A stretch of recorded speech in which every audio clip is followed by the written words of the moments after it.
আসসালামু আলাইকুম, সবাই কেমন আছেন? আশা করি সবাই ভালো আছেন। আসলে আমাদের নতুনই তো কেউ সাপোর্ট করে না, আমাদের ইমনও কারোর ভালো লাগে না।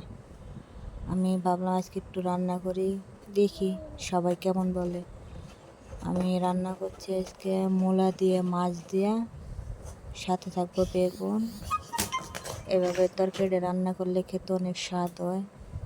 আমার ছেলে আর মেয়ে নিচে খেলা করছে, আর আমি এই জায়গায় রান্না বসিয়েছি।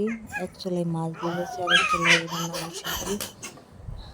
দেখেন, এভাবে তরকারি রান্না করলে খেতে অনেক স্বাদ হয়, আর কালারটা অনেক সুন্দর হয়েছে। আপনারা সবাই পাশে থাকবেন, ভিডিওটা ফলো দিবেন, সাবস্ক্রাইব করবেন। আমাদের নতুন আইডি। এই দেখেন আমাদের তরকারিটা হয়ে গেছে। দেখেন তরকারি কালারটা কত সুন্দর হয়েছে।